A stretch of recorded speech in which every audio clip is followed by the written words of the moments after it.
Today, we are going to talk about robotics, which is a field that has a plethora of opportunities for both students as well as entrepreneurs.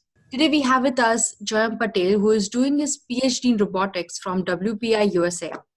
So let's welcome him and get some useful insight about this field. Hi, Jayam. It is with great pleasure that I welcome you to this summit. Thank you. Hi, Khushbu. Hello, everyone. It's a pleasure to be here and talk to you about robotics. So tell us something about your research. What are its real-world applications? So I'm a PhD student right now in Nest Lab. We basically work on swarm technologies at WPI, that is Worcester Polytech Institute. So the main prime focus of our lab is using swarms, basically swarms as in robot swarms, a group of robots which don't have a clue about what's going in the world. And we see how they behave like by mimicking something in nature, maybe something like ants, bees, fishes, and just study the behaviors, how they're affecting in robots. My work primarily is more on how can a human talk to all these robots all together, and how can a human react and maybe give them directions. Because imagine if you have 100 robots, how can you tell each one of them what to do? So that's kind of what I work on, how to represent our intention to them, and while representing all of their data and their understanding to a single user. Imagine in a case of forest fires or natural disasters, earthquakes, disaster responses basically, and you have these group of robots which can just fly around and look for basically perform search and rescue missions.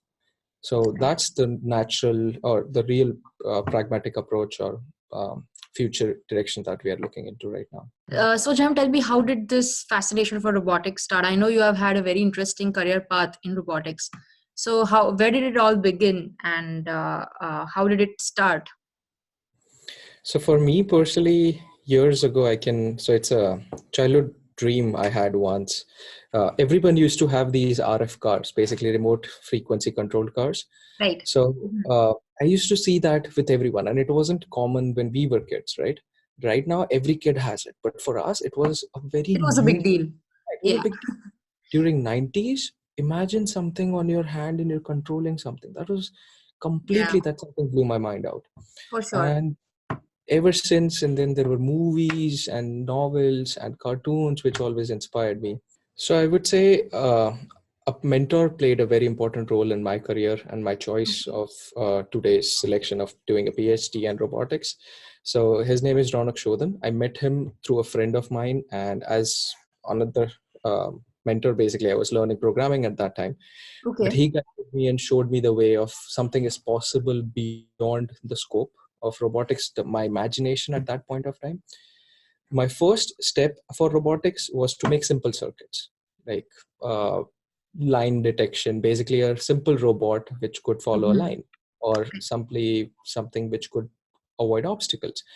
Like right now, when I think about it, for someone, it might be a small step, but for anyone who starts for robotics, it's the biggest step you can take.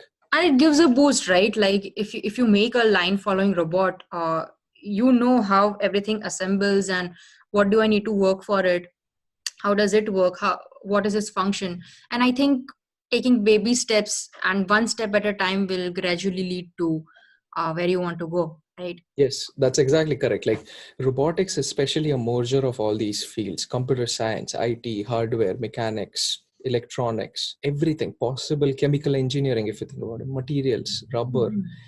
When it all comes together, the failures increase. You tend to learn more. And that journey has been splendid for me.